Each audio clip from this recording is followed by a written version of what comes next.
শহর হোক বা মফস্বল, বিভিন্ন জায়গায় দালাল চক্রের দাপট আমরা দেখি। এখন প্রমোটার, দালাল, তাদের দাপটেই বিভিন্ন পুরনো সম্পত্তি সেগুলো একেবারে ভেঙে ফেলা হয়।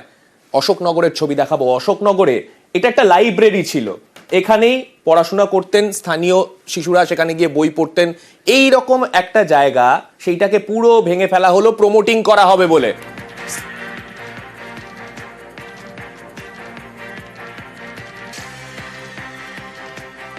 অশোকনগরের এই লাইব্রেরি ভেঙে চলছে প্রমোটিং। ভেঙে ফেলা হলো 30 বছরের পুরনো লাইব্রেরি।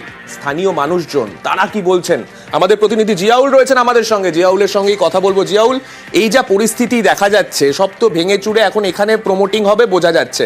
স্থানীয় মানুষজন যারা এই লাইব্রেরিতে অনেক বছর ধরে এই লাইব্রেরি থেকে উপকার পেয়েছেন, তারা কি বলছেন?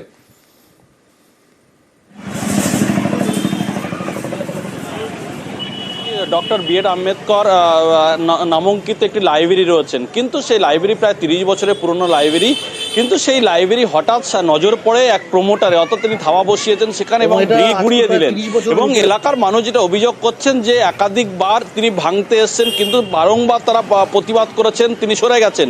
কিন্তু এই ঠিক লাইব্রেরি ঠিক পিছনেই একটি সেখানে জমিতে তিনি প্রমোটিং করবে এবং সেই প্রমোটিংয়ের জন্যই যে আবাসন করবে, সেখান থেকে এই নামাঙ্কিত যে লাইব্রেরি রয়েছে ডক্টর বি.আর. আম্বেদকর, সেটি ভাঙতে হবে। এবং এলাকার মানুষ একাধিকবার সোচ্চার হয়েছেন, কিন্তু কারোর কথা না শুনে তিনি রাতের অন্ধকারে সেই ধন্যবাদ জিয়াউল।